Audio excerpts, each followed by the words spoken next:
El título del sermón es Al ángel de la iglesia en Tiatira, escritura Apocalipsis 2, del 18 al 29, nuestra serie Cristo victorioso, la iglesia victoriosa. Esta es la palabra del Señor.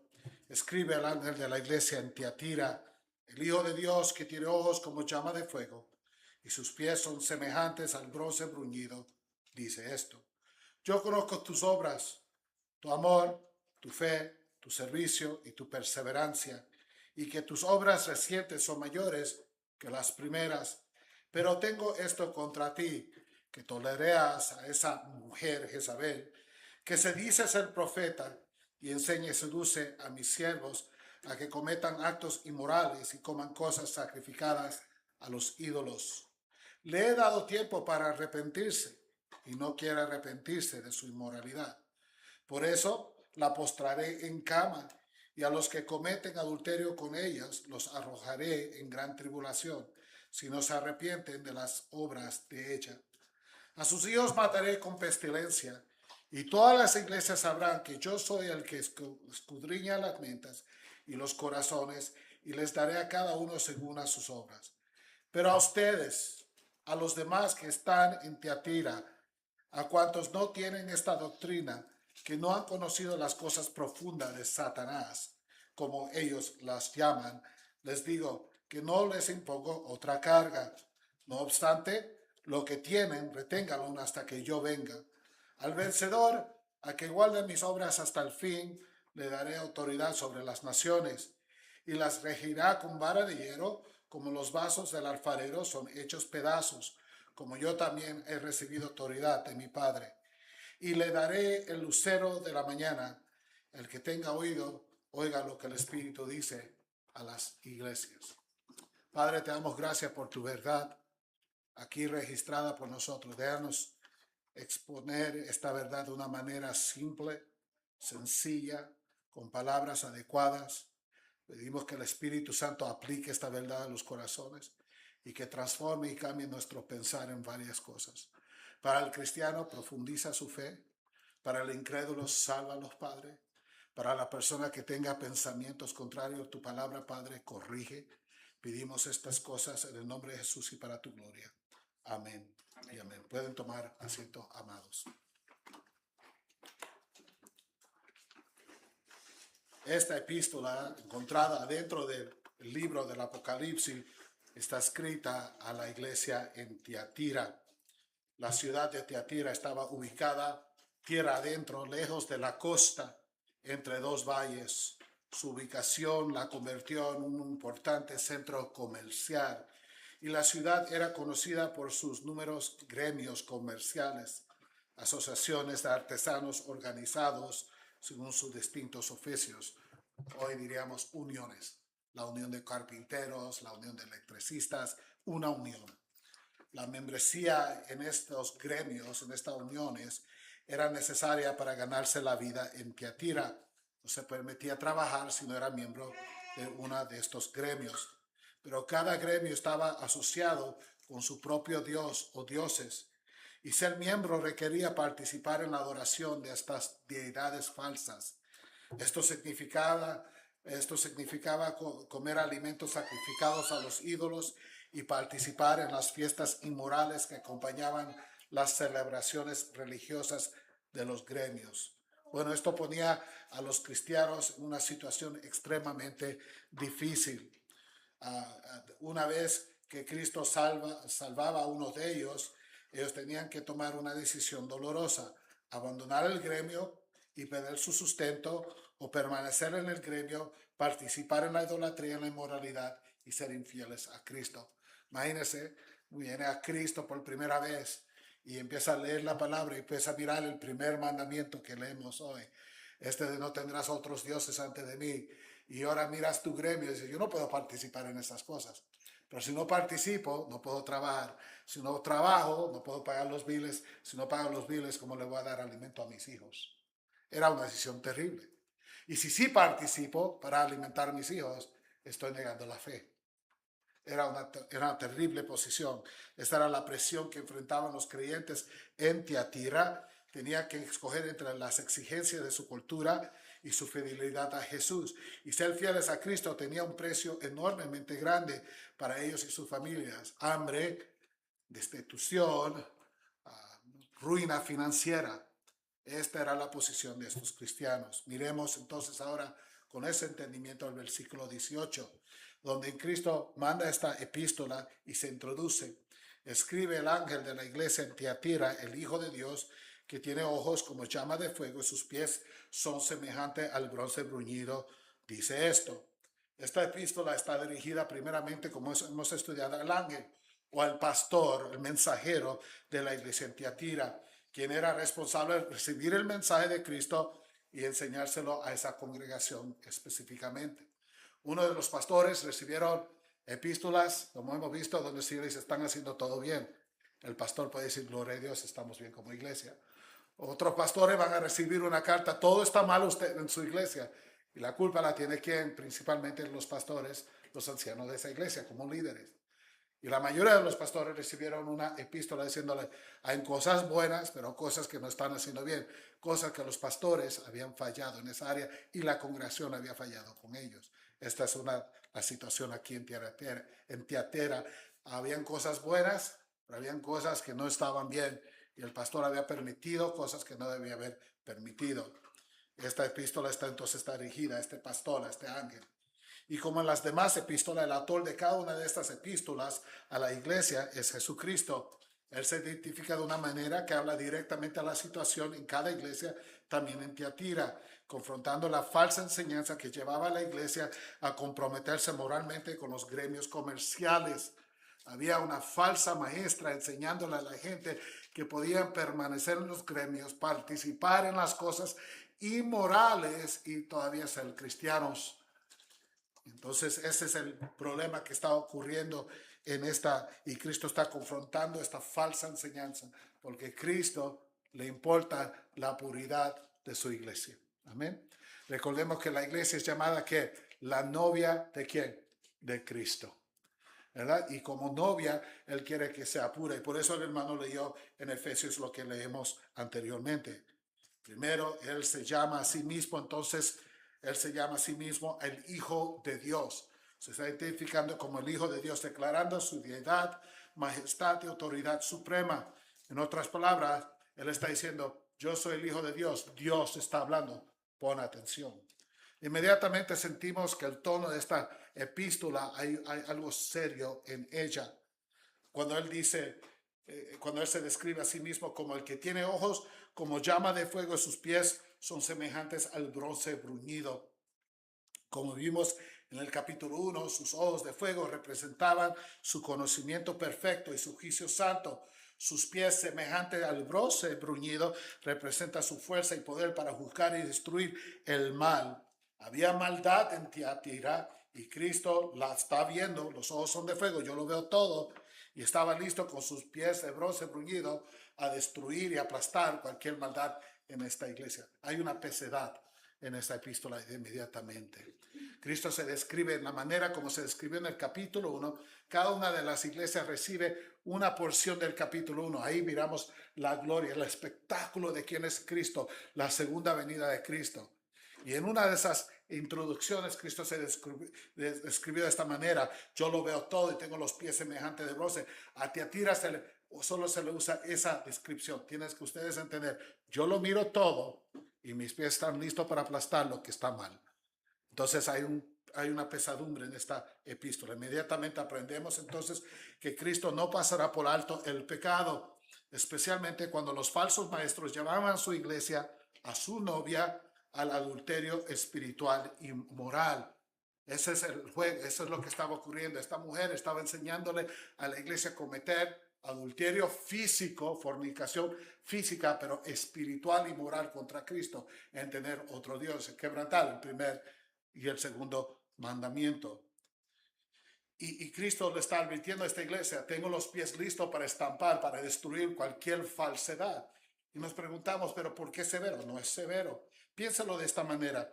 Si alguien intentara deliberadamente seducir a su cónyuge para cometer adulterio, ¿permanecería usted tranquilo o indiferente? ¿O se ofendería? ¿Verdad? Cualquiera que es su esposo o esposa diría, yo no puedo permitir que alguien trate de seducir a mi cónyuge en una manera para cometer adulterio contra mí. Por supuesto que no lo vamos a aceptar de una manera indiferente o tranquila. Usted tendría un celo legítimo por la fidelidad de su matrimonio. De una manera infinitamente mayor, Cristo tiene celo por la fidelidad de su novia, la iglesia. Cristo ama a su novia y su santo celo está dirigido a la fidelidad, la castidad y la pureza de su novia. Como Pablo explicó y nuestro hermano leyó anteriormente en Efesios 5, 25 al 27. Este capítulo le habla a las mujeres a someterse a sus esposos, le habla a los esposos a amar a sus esposas, pero el ejemplo que se le da a los esposos, por qué deben amar y cómo deben amar a sus esposas, está siempre atado a quién, a Cristo Jesús, y como él ama a su esposa, la novia, ¿quién? A la iglesia. Miren lo que dice la palabra de Dios. Maridos, amen a sus mujeres, ese es el mandato. ¿Cómo? Así como Cristo amó a quién? A la iglesia. Y se dio él mismo, se sacrificó por ella. ¿Para qué? Para santificar la iglesia, habiéndola purificado por el lavamiento del agua con la palabra, a fin de presentársela a sí mismo una iglesia en toda su gloria, sin que tenga mancha ni arruga ni cosa semejante, sino que fuera santa y inmaculada. ¿Pueden ver el corazón de Cristo para su iglesia? Cristo ama a la iglesia. Lo ama usted como cristiano individuo, ama a la iglesia como el cuerpo corporativo. Él es la cabeza, él es el esposo, la iglesia es la novia, y cualquier cosa que quiera destruir la puridad, la castidad de la iglesia, él lo va a tomar en serio. Alguien está tratando seducir a mi esposa, no lo puedo permitir. Como cualquier hombre aquí no permitiría algo igual. Eso es lo que está ocurriendo aquí. Tenemos que entenderlo. Amén. ¿Por qué? ¿Por qué se describe como los pies bruñidos y los ojos de fuego? Porque lo veo y estoy listo para destruir cualquier cosa que dañe la puridad de la iglesia. Con ese entendimiento, ahora miremos el versículo 19. Antes de llegar a la corrección, Cristo mira algo bueno en esta iglesia. Y como hemos visto, nosotros nos enfocamos siempre en lo negativo, se nos olvida lo positivo, pero aquí, incluso en esta iglesia, había algo muy positivo, algo para nosotros a seguir el ejemplo. 6 cosas que estaban haciendo bien. Miren lo que miramos, la aprobación de Cristo a la iglesia en Tiatira en el versículo 19. Yo conozco tus obras, número 1, tu amor, tu fe, tu servicio, tu perseverancia y que y todas tus recientes obras son mayores que las que primeras. 6 cosas para emular, 6 cosas para seguir, 6 cosas para pedir que el Señor lo haga en mi vida individualmente y en esta iglesia corporalmente. Como hemos visto a lo largo de estas epístolas, Jesús comienza siempre su aprobación con una de las palabras, algo conocido como yo conozco, yo sé. Cristo conoce plenamente a cada iglesia, sea local o la iglesia universal. Él sabe cómo va su iglesia. Él es el esposo que conoce a su esposa. Entonces, ¿qué es lo que Cristo conoce acerca de esta iglesia en Tiatira local? ¿Qué es lo que él conoce? Primero, él dijo, yo conozco tus obras. Yo conozco tus obras. Cristo conocía sus actos de obediencia y el trabajo que habían realizado en el servicio del Señor. Él había visto sus buenas obras, hechas por amor a Él, en sumisión a su palabra, y estaba complacido con su fidelidad. Y lo que si usted me está oyendo decir que las obras que nos salvan, no me está oyendo correctamente. Sabemos que solo somos salvos, ¿por qué? Por gracia y gracia solamente. Solo en creer en Cristo hay salvación. Pero cuando creemos en Cristo somos transformados. Y cuando hay ese transforme dentro de nosotros, Él nos da un nuevo corazón. Y lo que fluye de nuestras vidas son las obras que le agradan al Señor. Y en Tiatira, en unos cristianos, estos cristianos, Él miraba ese amor. En las obras de ellos ejemplificaban que habían sido transformados por gracia. Ellos amaban ahora lo que Cristo amaba y odiaban lo que Cristo odiaba, o debían odiar en ciertos aspectos. Y Cristo dice, buen hecho. El cristiano camina en las obras que Dios ha preparado para él. Segundo, él dijo, yo conozco tu amor. Yo conozco tu amor. La palabra utilizada aquí por amor es agape o agapeo, que describe un amor que se entrega a sí mismo, un amor sacrificial, un amor como Cristo. Este amor que busca el bien de los demás. Cristo conocía el amor que ellos habían mostrado unos al otro a servir a sus hermanos y hermanas, el amor que había mostrado a los perdidos a proclamar el Evangelio y el amor que le había mostrado a él mediante su obediencia a sus mandamientos. Si se recuerda, vinieron a Cristo una vez y dijeron, ¿cuál es el más grande de todos los mandamientos? Y Cristo le dice, el más grande de todos los mandamientos, resumiendo toda la ley que viene siendo cerca al Señor. El Padre dice, amarás a tu Dios con toda tu alma, con toda tu mente, con toda tu fuerza, con todo lo que tú tengas. Y no pidiste la segunda mandamiento, pero te lo voy a dar. Amarás a tu prójimo como amarás a ti mismo. Esta iglesia demostraba ese tipo de amor. Amaban al Señor, amaban al Señor, gloria a Dios. Amaban a los hermanos, se sacrificaban por los hermanos, gloria a Dios. Amaban a los incrédulos. ¿En qué manera? Presentándoles el Evangelio fielmente. Aunque el mundo los perseguía, ellos predicaban fielmente el mensaje de salvación. Era una iglesia conocida por su amor por Cristo. Amados, el amor cristiano es activo. El amor por Cristo siempre nos conducirá a amar a su pueblo, a proclamar el Evangelio y a obedecer su palabra. Eso es lo que produce en un cristiano. En tercer lugar, mira lo que él dice, yo conozco tu fe. La fe genuina confía en las promesas de Dios, aun cuando todavía no podemos ver su cumplimiento. Fue la fe en estas promesas la que impulsó a los cristianos de Tiatira a seguir adelante. Ellos tenían fe en que Dios los sostendría hasta el final. Estaban sufriendo, no podían trabajar, no estaban aceptando la marca de la bestia, por no aceptarla no podían comprar, no podían vender, no podían trabajar, estaba la situación difícil, pero ellos tenían promesas de un nuevo cielo, de una nueva Jerusalén, y esas promesas eran sobre todo. De Abraham se dice que él estaba buscando una ciudad cuyo arquitecto y cuyo creador era ¿quién? Dios. Él sabía que este mundo no era su hogar, y la fe en esas promesas impulsó a este hombre a seguir hacia adelante, y estas promesas que Cristo había hecho a este pueblo de Dios los impulsó a ellos a seguir hacia adelante. Aunque fueron grandemente perseguidos, ellos siguieron fiel hacia adelante. Gloria a Dios por ello. La persona que verdaderamente tiene fe cree en las promesas de Dios, y esa fe lo sostiene durante sus peregrinajes aquí en esta tierra. Y amados, yo oro que ustedes tengan una fe como tierra. Amén, las promesas del Señor, que ustedes puedan seguir hacia adelante como iglesia. En cuarto lugar, él dice, yo conozco tu servicio. Cristo había visto cómo ellos voluntariamente habían dejado de lado sus propios deseos y intereses para servirle a él y a su pueblo. Habían buscado primero el reino de Dios. Consideraban un privilegio servir a Cristo y a su pueblo. En primera de Juan nos dice que tenemos que amarnos y servirnos unos a los otros, tal como quien Cristo nos amó y sirvió a nosotros muriendo por nosotros. Debe haber un servicio, un amor por los demás. Ustedes recuerdan a Juan el Bautista, vinieron a él y le dijeron, mira, maestro, ese que tú bautizaste, a ese Jesús, está bautizando ellos y sus discípulos más que usted. Todos los ojos de Israel están yendo a Jesús. Pronto usted no va a tener ministerio.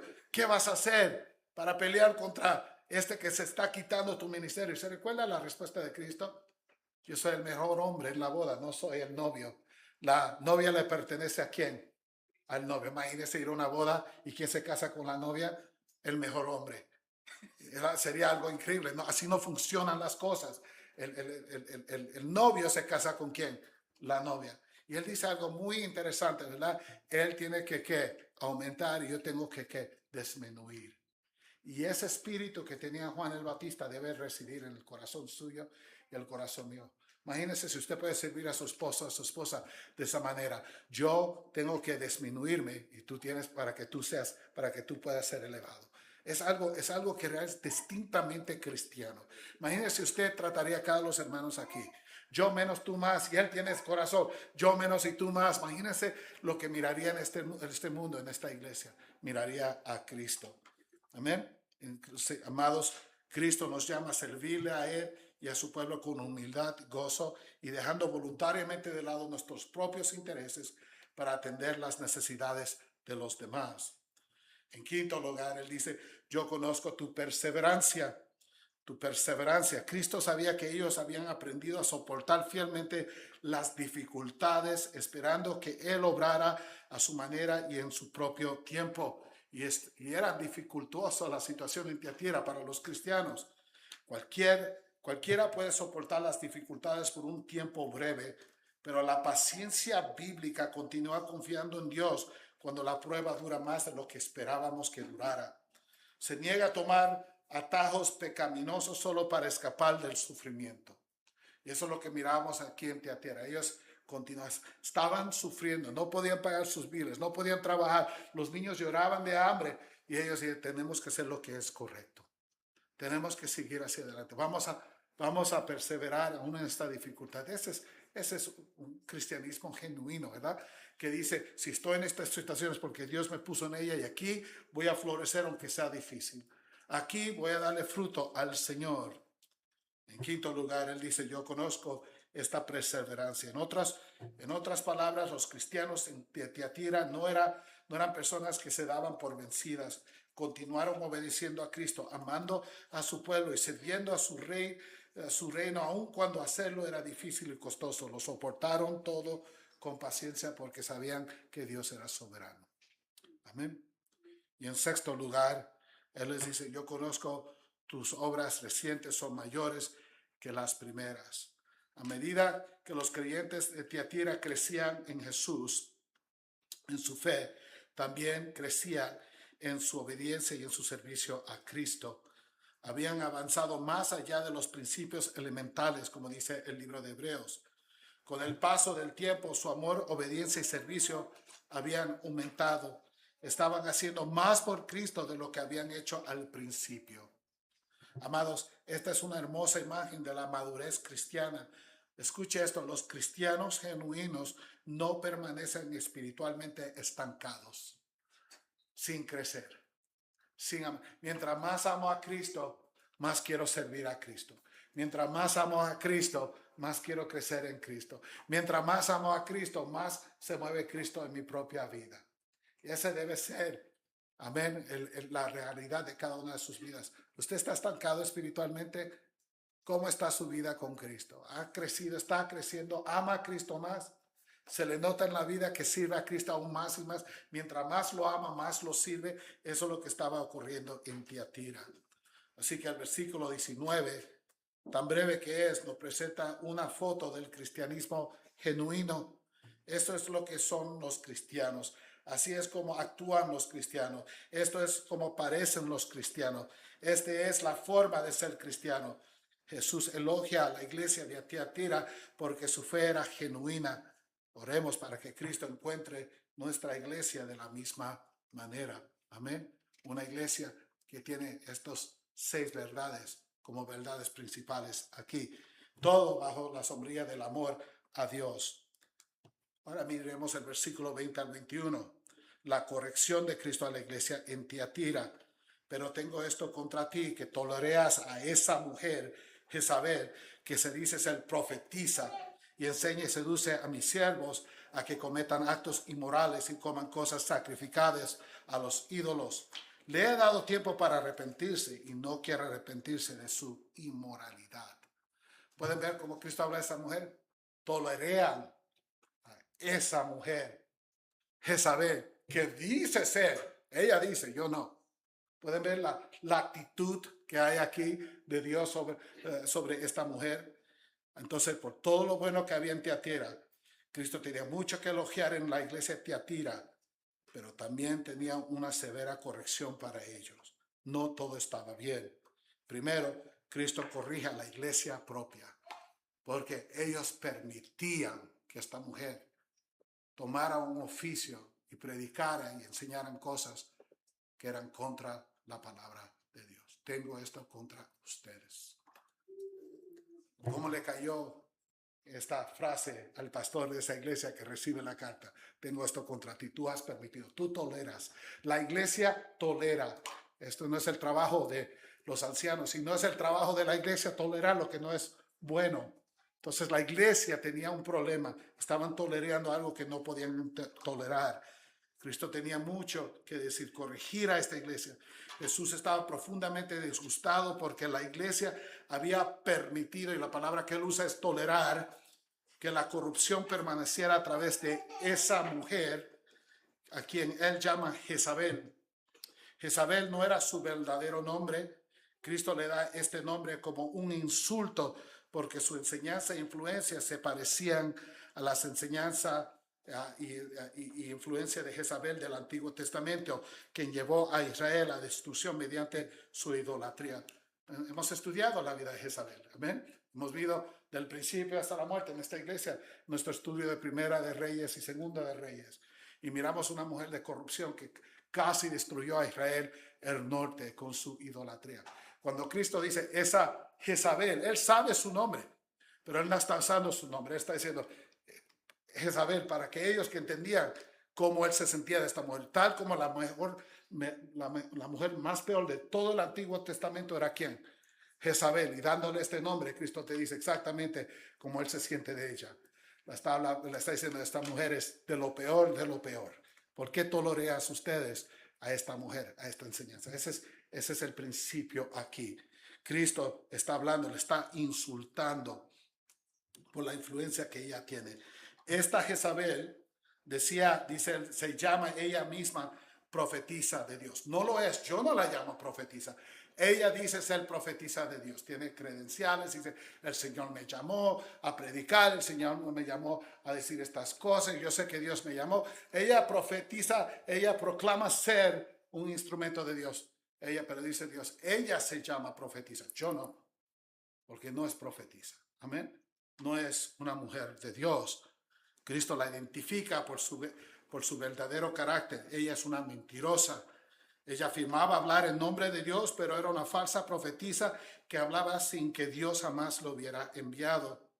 Al igual que la Jezabel del Antiguo Testamento, ella estaba llevando al pueblo de Dios lejos de la fidelidad al Señor y hacía la idolatría y la inmoralidad sexual, algo que la iglesia estaba participando en ella por su enseñanza. Su enseñanza animaba a los cristianos a participar en prácticas pecaminosas relacionadas con los gremios comerciales de Tiatira. Ella afirmaba poseer un conocimiento espiritual especial. Estas supuestas cosas profundas que leyeron. Es decir, yo tengo cosas profundas, cosas que el Señor me enseñó a mí como profetisas, cosas que ustedes no saben, una enseñanza más profunda.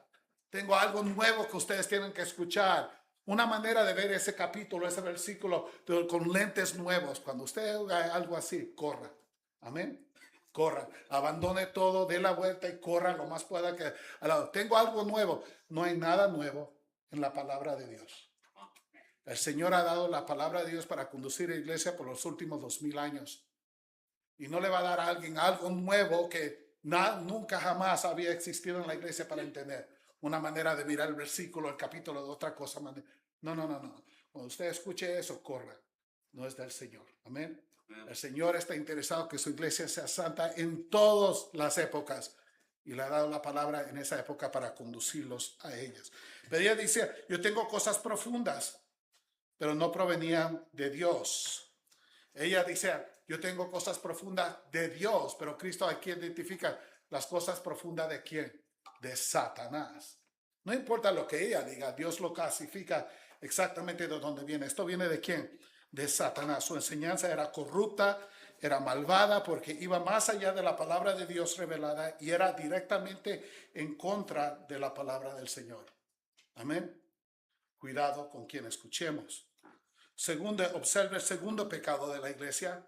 No solamente la estaba tolerando, pero se le permiten ustedes que enseñar. Y esto es posible que ofenda a algunos. No es mi intención, pero si se ofende por lo que es verdad, gloria sea a Dios. Las escrituras dan instrucciones claras sobre la autoridad para enseñar y gobernar en la iglesia, que Dios ha confirmado, escuche, a hombres dotados y llamados dentro de la iglesia reunida. Pablo escribe lo siguiente en Primera de Timoteo 2, del 12 al 14. Yo no permito que la mujer enseñe ni que ejerza autoridad sobre el hombre, sino que permanezca ¿qué? Callada. No, Pablo no está diciendo que la mujer no puede decirle hola a otra mujer, que la mujer no puede cantar en la iglesia, que no puede leer la Biblia cuando la leemos a voz alta. Él no está enseñando nada de eso. Él no está diciendo, mujer, cuando usted entre en la iglesia, cállense, no digan nada. Eso no es lo que está diciendo. Lo que él está diciendo es que la mujer no puede ejercer autoridad, ni enseñar, ni tomar el el púlpito como alguien que predique la palabra del Señor. Ese es el punto de Pablo, que se quede callada. Ese no es su oficio. El oficio no es para todo hombres tampoco. Es para un grupo de hombres escogidos por Dios, dotados y llamados por Dios. Ahora sabemos que vivimos en una época que cualquier persona puede empezar una iglesia, pero nada más porque empiezan una iglesia no significa que son una iglesia bíblica y que esa persona es llamada por Dios. ¿Pueden ver la diferencia? Entonces aquí Pablo está diciendo, la mujer no puede ejercer ese oficio. Y mucha gente inmediatamente se ofende. Estamos viviendo en el año 2026. ¿Por qué estás contra las mujeres? No estoy contra la mujer. La mujer tiene su propósito hermoso que Dios ha dado. Este no es uno de ellos. Amén. Y en esta época donde todos queremos ser igual, no hay diferencia entre hombre y mujer y todos somos iguales, hay una gran consternación contra esto, hay una gran empuje contra esta verdad. Y hay mujeres que se llaman ser pastoras, igual que esta mujer que se llamaba ser que profetiza, pero no lo era, se llaman ser pastoras y y tienen ministerios, a lo mejor ministerios grandes, pero el ministerio de ella es más grande que el tuyo. ¿Por qué vas a decir que el Señor no la llamó? Porque miramos con los ojos y números y no como el Señor mira las palabras de Dios, no como el Señor llama. Entonces, pero es que ella, y mucha gente que argumenta contra esto, argumenta en sus emociones, es que cuando yo la escucho a ella, yo ha crecido tanto y he experimentado tanta bendición. Eso es un argumento de emocional, no es un argumento bíblico. Amén. ¿Pueden ver la diferencia? La experiencia no determina la verdad determina la verdad, la palabra del Señor. Y muchos argumentan, es que Pablo vivía en un tiempo donde a la mujer no se le permitía, entonces con la cultura y el tiempo Pablo hizo ese argumento. Gloria a Dios. ¿Es posible? Claramente es posible. Y si leemos el versículo 12 de esa manera, podemos decir pues, es que Pablo vivía en un tiempo donde esto no era permitido, pero nosotros ahora somos más inteligentes, más listos para entender que no hay esta diferencia. Pero el problema es que el versículo 12 le sigue el versículo 13 y 14. Y Pablo nos dice la razón por qué él no permite, por qué Dios lo ha usado él para escribir que no se permite tal cosa. Y el mandato de Pablo no se basa en la cultura, sino en el orden bíblico número 1 de la creación y en la naturaleza de los sexos. Mira lo que él dice en el versículo 13. Porque Adán fue creado, ¿qué? Primero y después se va. ¿A dónde va? ¿A dónde va Pablo? A Génesis. No es nada cultural. Él va, ¿qué? Al principio. Él dice, cuando el Señor creó, él creó ¿quién primero? Adán. Y le dio dominio sobre ¿qué? Mundo. La mujer vino ¿de quién? De Adán. Adán estaba en la imagen de Dios, la mujer en la imagen del hombre, entonces en la imagen de Dios. Pero ella fue dada a Adán como que ayuda para asistir y ayudar y bendecir a su esposo. Y él a ella para qué? Cuidar de ella, protegerla y liderarla.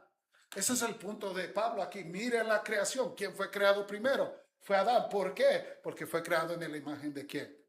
De Dios. ¿Y qué se le dio a Adán inmediatamente? La autoridad sobre todo el mundo, hasta que él la regaló en su pecado. Pero por un momento se le dio que la autoridad. Ese es el argumento de Pablo. Es un argumento bíblico, no cultural. ¿Pueden verlo? Segundo argumento bíblico, y al que duele más a muchas personas, es el versículo 14.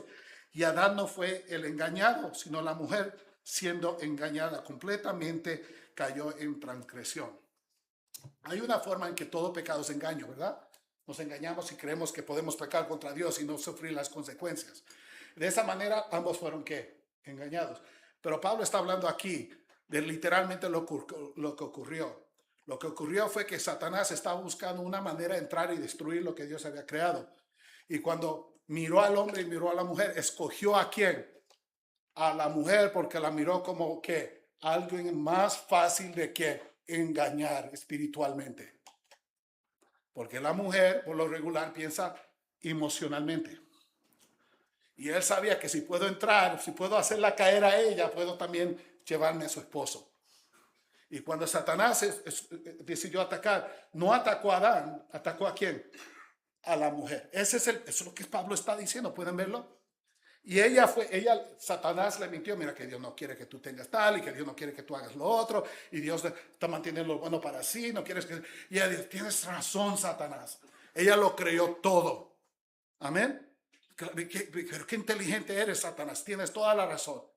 Y ella quitó la autoridad de su esposo, amén, que le dijo, no hagas porque Dios me dijo que no hagas. Se sometió aquí a la autoridad de quién? Satanás, voluntariamente, porque le creyó todo a quién? A Satanás. Y comió, se lo trajo a su esposo. Cuando su esposo recibió lo que de su mano, él decidió comer no porque Satanás lo engañó a él, sino porque, como decimos en inglés, happy wife, happy life, ¿verdad? Contenta esposa, contenta vida, es una teología del demonio, no es espiritual. Y si usted cae en eso, va a ver que nunca va a estar contento ni usted ni su esposa, porque es un ídolo en su vida en ese momento. Amén. Él lo hizo y se sometió a la autoridad de su esposa. Siendo el líder, ella se hizo el líder, pecaminosa, y cayó. Entonces el argumento de Pablo es, el hombre fue creado primero, amén. En Génesis, él es el líder, y la mujer es más fácil que mentida por quien Satanás. Por eso, miremos el oficio de Cristo en Efesios 5. Él la cuida, la protege, le enseña el agua, la lava sin arrugas. Él la purifica porque Él quiere que sea pura y que no se vaya atrás lo que es malo. Ese es el oficio de Cristo en la iglesia. ¿El oficio de quién? El esposo en su hogar. Enseñar a la esposa. Por eso el esposo debe ser un teólogo. De botar mucho tiempo a leer y aprender la palabra de Dios. Porque de él depende su esposa. Amén. Amén. Y ese es el pensamiento aquí. Tenemos que mirarlo. Entonces, Pablo estaba argumentando que una mujer no puede ejercer el oficio porque así no es la creación y porque ella fue mentida, pero se lo creyó completo.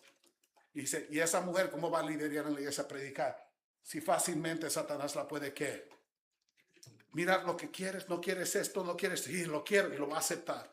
El poder, en busca del poder, va a aceptar lo malo. Y es una gran tentación en el púlpito. Amén. Entonces tenemos que mirar, el mandato de Pablo no se basa entonces en la cultura, sino en argumentos bíblicos. Amados, debemos tomar en serio cada mandato de las Escrituras. Una vez que decidimos ignorar un mandamiento de Dios, porque no nos gusta lo que dice, o porque vivimos en tiempos más recientes, más entendidos, abandonamos toda la fidelidad bíblica.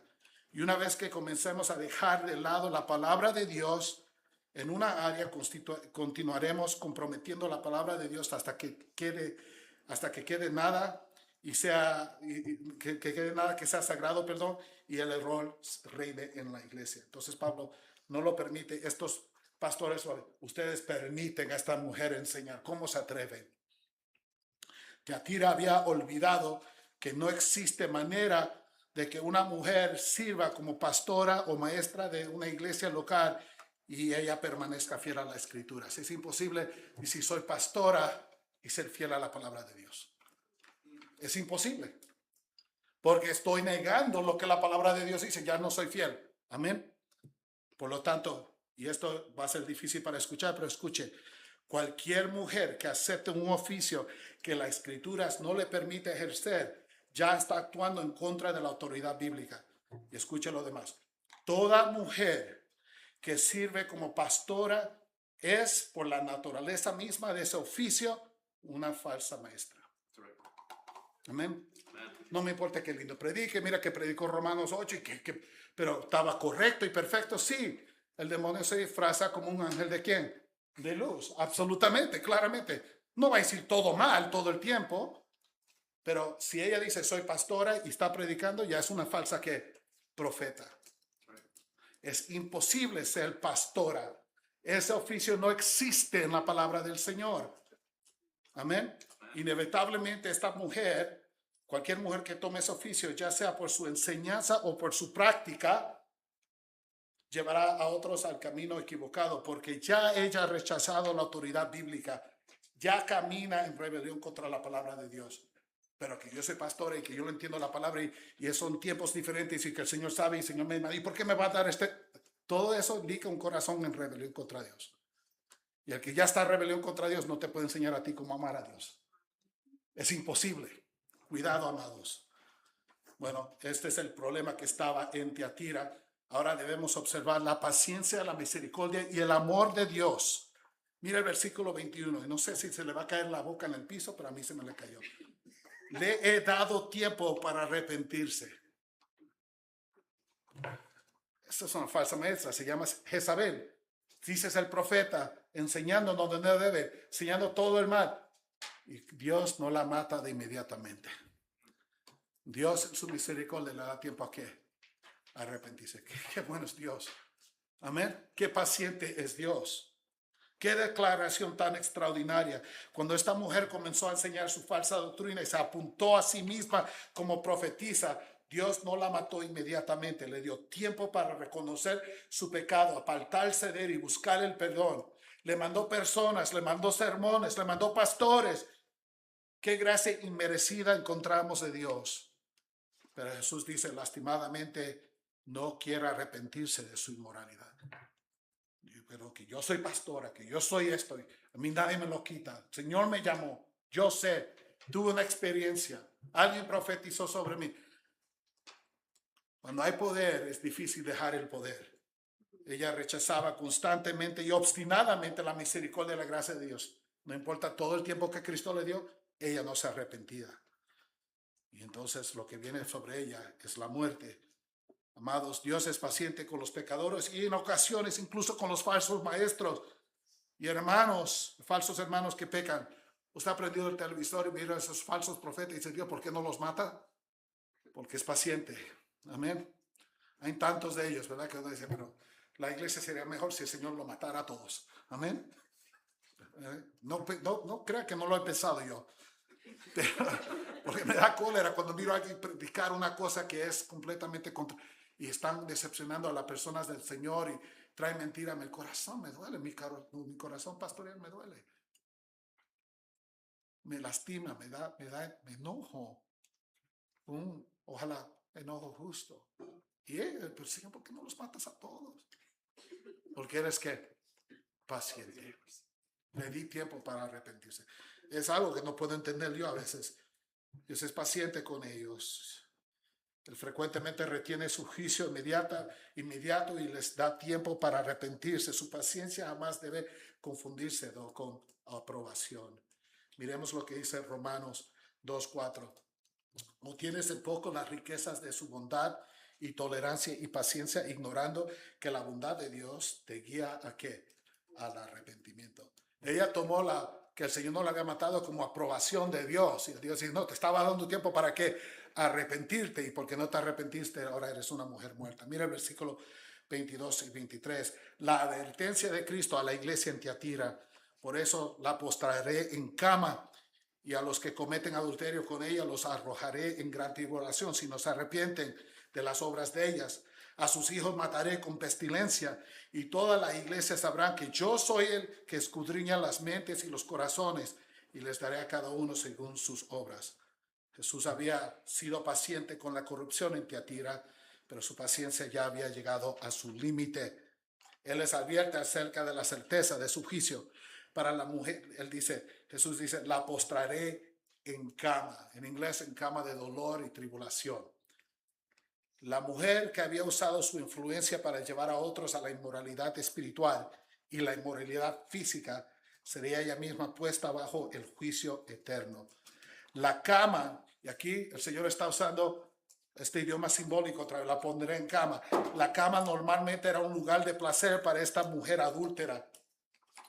En la cama es donde ella cometía sus propios adulterios, pero su cama se convertiría en un lugar de enfermedad y de gran sufrimiento. Wow, qué cosa más increíble, ¿eh? Cristo le había dado tiempo para arrepentirse, no se había arrepentido. Ahora tu cama, donde tú te gozabas en tu adulterio, en esa misma cama yo te voy a poner, te voy a herir y te voy a matar. No te arrepentiste. Gloria a Dios. Gloria a Dios. Pero él también advierte que su juicio es contra a quienes estaban dentro de la iglesia y habían seguido a esta Jezabel y su enseñanza. Jesús dice, aquellos que cometen adulterio con ella serán arrojados en gran tribulación. Y luego dice, a sus hijos mataré con pestilencia. ¿Lo leyeron? Él dice, sí, ella era la mentirosa, sí, ella se proclamaba, sí, ella es la que enseñaba, pero ustedes, sabiendo mejor, siguieron. Y si siguieron, no todos en Tiatira, pero ese grupo dice que ustedes siguieron, ustedes están bajo la condena de ¿qué? De muerte también. Sus seguidores no eran simplemente espectadores inocentes, pobrecitos, fueron decepcionados por esta mujer. No, no, activamente rechazaron lo bueno y escogieron lo mal. Ellos se habían apartado deliberadamente de la verdad de las escrituras y habían seguido su enseñanza buscando algo que consideraban más profundo mientras continuaban en su corrupción. Ellos amaban que su enseñanza les permitiera a ellos permanecer en los gremios comerciales y por lo tanto Cristo los hace responsables de sus pecados. En la enseñanza de ellas ustedes pueden ir, pueden participar en estas cosas, que hay una diferencia entre el cuerpo y el alma. No sabemos cómo lo están enseñando, pero ustedes pueden participar. Pero el Señor, la palabra no dice que el hombre que no trabaje no es peor que uno incrédulo. La palabra dice que tienes que trabajar. Y si esto es lo que tienes que hacer para trabajar, vaya, trabaja, participa y ven a la iglesia, confiesa y vas a estar bien. Y la gente que no querían sufrir, dijeron que como me gusta, esta enseñanza me gusta más que la otra enseñanza. Me ayuda a participar y darle licencia a lo malo y poder seguir y ser cristiano y participar en los gremios. Cristo le dice, porque ustedes siguieron su enseñanza, ustedes también van a sufrir. Pero mire otra vez la misericordia de Dios. Aún en su advertencia vemos esta misericordia. Él dice, si no se arrepiente. La ventana del arrepentimiento había cerrado para ella. Ella era una mujer que, muerta, te voy a matar. Te di tiempo, no lo hiciste hasta ti que yo tuve.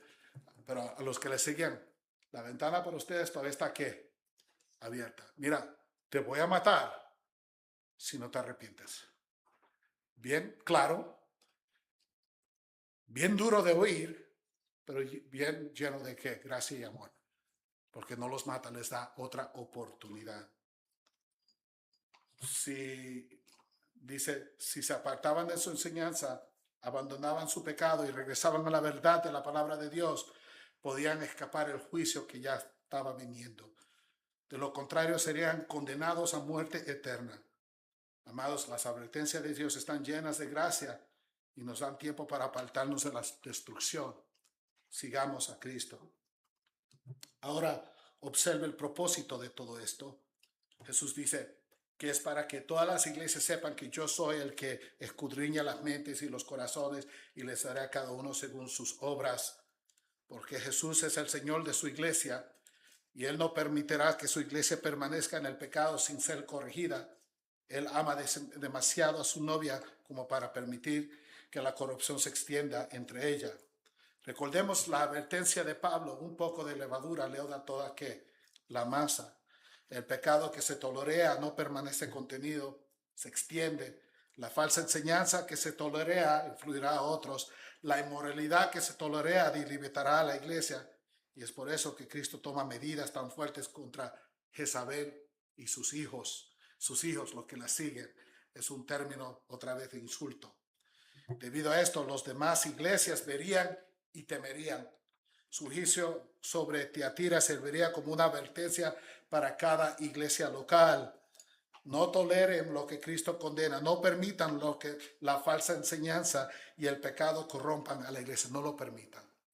Dice Cristo, si ustedes no se arrepienten, los voy a matar. Ella es una mujer muerta y todas las otras iglesias van a ver y decir, ¿sabes qué? Mira lo que ocurrió en Tiatira, no podemos permitir esto aquí. Vamos a aprender de la destrucción y no cometamos el mismo el error. Serviría como pureza para el resto de la iglesia. Y amados, aquí hay una lección para usted y para mí. No tenemos que aprender cada lección de la manera más dura y difícil. Amén.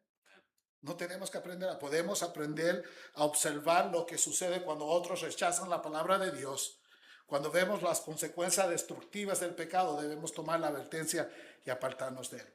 Por ejemplo, di el ejemplo, yo no puedo decir, ¿y qué ocurriría si cometiera yo adulterio contra mi esposa? Solo tengo que mirar la vida de David. Amén. Mirar lo que ocurrió ahí y dice, ¿por qué ese terco y tener que aprender esta lección por mi propio error? ¿Por qué no puedo aprender mirando a David y diciendo es suficiente para mí? Si él sufrió de esta manera, amén. Si el hombre que amaba a Dios, que era amigo de Dios, alguien tras el corazón de Dios sufrió de esta manera, porque es serio, ¿cómo yo me voy a meter en esa tontería? Podemos aprender mirando la destrucción o la corrección de otros y decir, no hagamos esta misma cosa. No seamos tercos de cabeza, amén, para aprender. finalmente observe el equilibrio aquí entre el discernimiento y el amor. Quiero contemplar algo con usted. Si usted mira en Apocalipsis 2:2, ese versículo nos dice algo de la iglesia en Éfeso. ¿Se recuerda? Ellos no podían soportar a lo que era malo, y que ellos habían probado a los que se dicen ser apóstoles y no lo son, y los hallaron que mentirosos. ¿Qué nos dice todo esto? ¿Por qué estamos hablando de Éfeso y no Tiatira? Bueno, esta Jezabel jamás hubiera sido tolerada en Éfeso. Amén. Éfeso hubiera, no, mi hijita, darte la vuelta y sigue. Aquí no vas a entrar. Que yo soy una profetisa, el Señor me llamó a enseñar. No, Pablo dijo que no, absolutamente. ¿Verdad? Éfeso estudiaba a las personas, sus credenciales, y decían, no, aquí no vamos a permitir lo que no sea ¿qué? Correcto. En Éfeso ella no hubiera ni siquiera por un momento sido permitida hacer lo que estaba haciendo. Sin embargo, Éfeso tenía otra debilidad seria. Habían dejado su primer ¿qué? Amor. Tiatira tenía el problema opuesto. Eran ricos en el amor, pero carecían del discernimiento y toleraban un error grave. ¿Pueden ver? Si podemos agarrar el discernimiento de Efesios y el amor de Tiatira, tenemos una iglesia perfecta. Amén. Es lo que estamos viendo aquí. Amados, necesitamos el discernimiento de Efesios y el amor de Tiatira. Debemos amar a Cristo, amar su pueblo y amar a los perdidos. Pero el amor bíblico no puede tolerar aquello que Cristo condena. Amén. No podemos jugar con fuego. Y miremos esto. Entonces, mi oración para ustedes, la Iglesia Reformada, Gracia de Dios, en Victorville, California, es lo siguiente: que ustedes tengan el corazón de discernimiento que tenía Éfesos. Amén. Aquí no se va a tolerar lo que sea incorrecto, pero que tengan el amor de quien Tiatira, que amen al Señor con todas sus almas. Amén. Ese es el corazón, ese es mi deseo pastoral. Soy seguro que de mi copastor también. Esto es lo que queremos de ustedes, que ustedes amen al Señor, pero tengan discernimiento, por favor, para el bien de sus familias y su iglesia. Miremos el versículo 24 al 29, donde las promesas y la exhortación de Cristo están a Tiatira.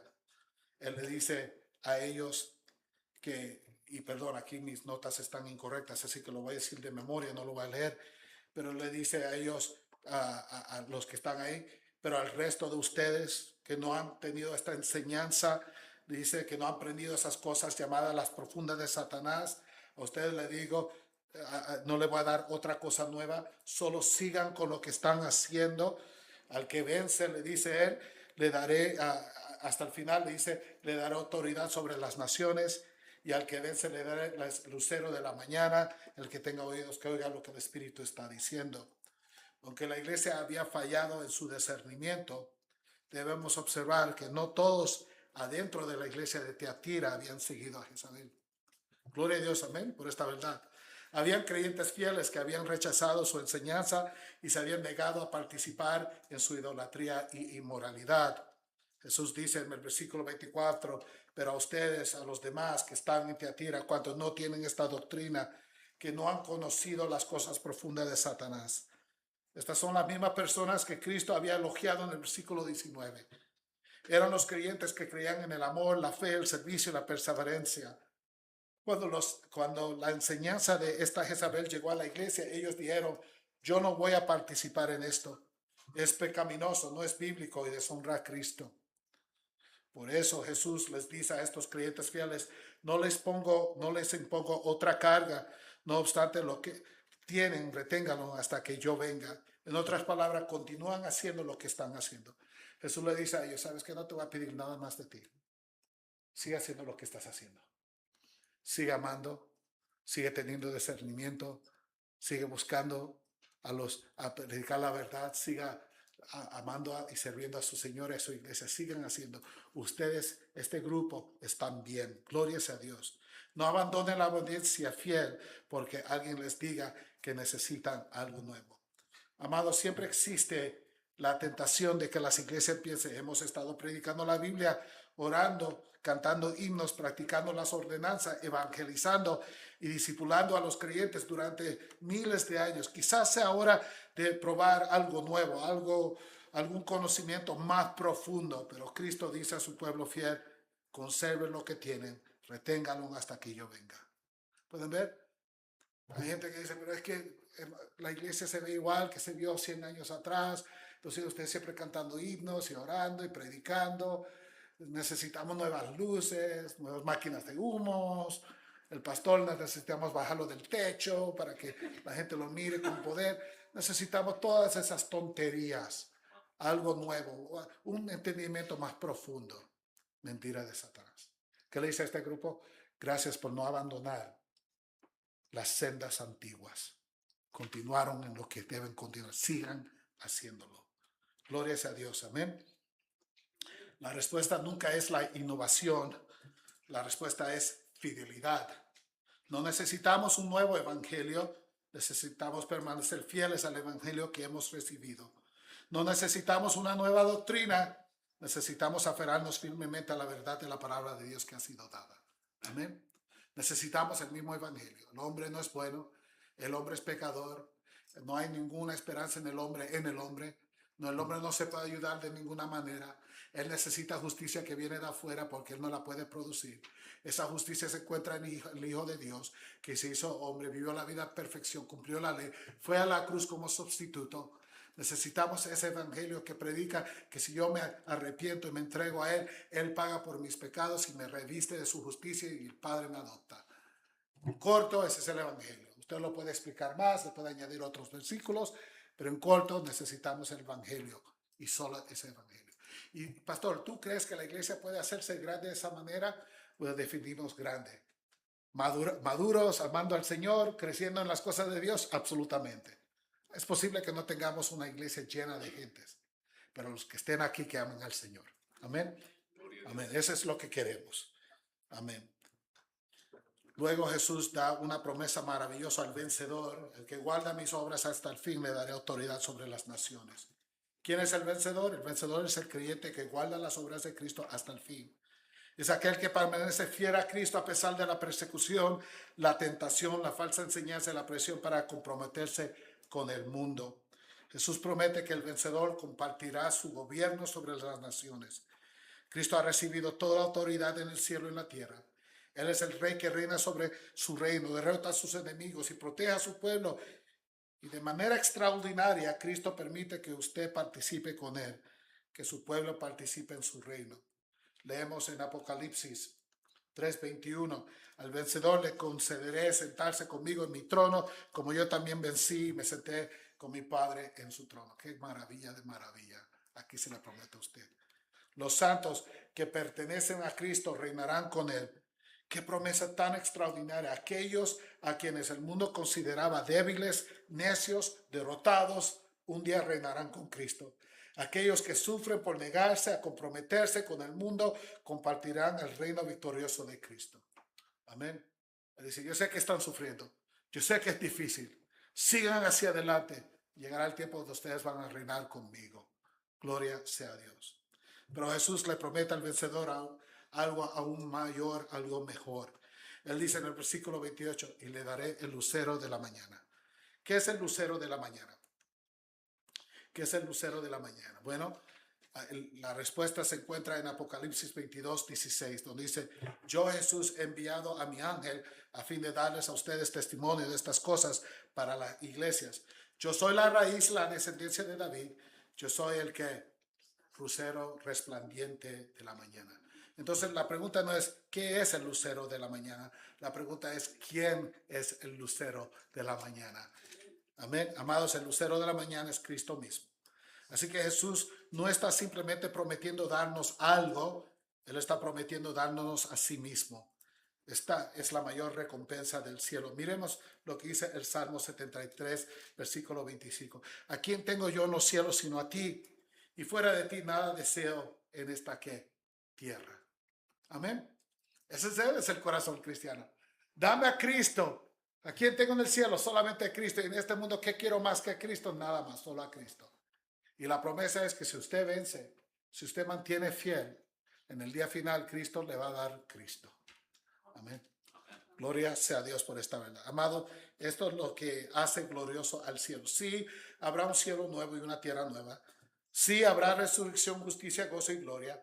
Sí reinaremos con Cristo, pero la mayor bendición del cielo es esta: tendremos a Cristo mismo. Aleluya. Finalmente, observe la exhortación del versículo 29. El que tiene oído, que oiga lo que el Espíritu dice a las iglesias. Nuevamente, observe la palabra iglesias al final. Esta epístola fue escrita a Tiatira, pero no solo para Tiatira, es para cada iglesia en cada época que enfrenta la tentación de comprometerse con la falsa enseñanza. Y hay al menos 3 cosas necesarias que usted debe de escuchar. El que tenga oído, que escuche lo que el Espíritu dice a la iglesia. ¿Qué es mi corazón? ¿Qué es lo que quiero que hayan aprendido de todo esto? Primero, no se cansen de hacer el bien.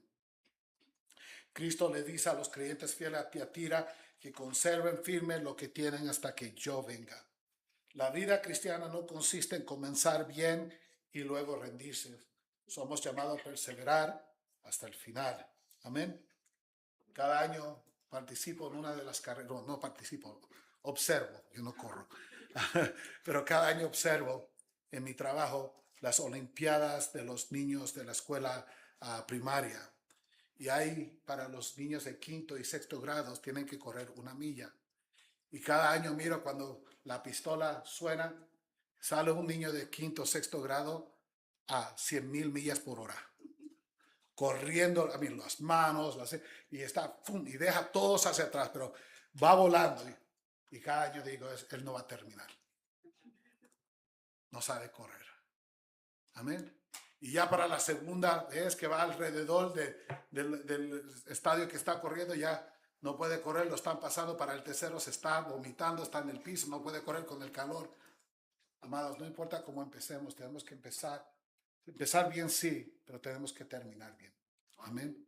Y eso es lo que Cristo le dice: retén lo que tienes hasta que yo venga. Amén. Reténlo hasta que yo venga. Eso es terminar bien.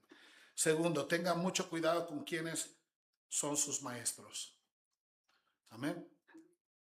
Aquí hay una gran lección de esto. La iglesia debe examinar cuidadosamente a quienes enseñan el nombre de Cristo. Y como pastor y maestros de la iglesia solo podemos escuchar a quién, a hombres. Pero incluso en ese momento tenemos que mirar al hombre. ¿Este hombre cumple con los requisitos bíblicos para el oficio de enseñar? Número 2, ¿está enseñando fielmente la palabra de Dios? Número 3, ¿está su doctrina de acuerdo con las escrituras? Número 4, ¿demuestra su vida de piedad? Número 5, ¿ama a Dios y a su pueblo? Número 6, ¿está dirigiendo a las personas hacia Cristo o hacia sí mismo? Tenemos que mirar, recuérdese que ella, la mujer aquí que estaba enseñando mal, Dios la iba a matar. Pero a sus hijos, los que lo estaban siguiendo, lo estaba amenazando también. Ellos tenían responsabilidad por quien estaban escuchando. Amén. Finalmente, amados, tengamos el discernimiento de Éfeso y el amor de quién, Tiatira. Amemos a Cristo, amemos a su iglesia, sirvamos a su pueblo, aferrémonos a su palabra, pero también rechacemos la falsa enseñanza y permanezcamos fieles hasta que Él venga. No permitimos lo que Él no permita. Amén. Si ustedes aprenden por lo menos estas 3 cosas, gloria a Dios por ello. Amén. Oremos. Padre, te damos gracias por tu palabra y pedimos que la apliques a nuestros corazones. Si hay alguien converso que en el breve presentación del Evangelio ellos han escuchado su gran necesidad, que vengan y se arrepientan. Si hay corazón ofendido por lo que hemos hablado, Padre, gloria a Dios. No pido perdón por predicar la verdad, Dios.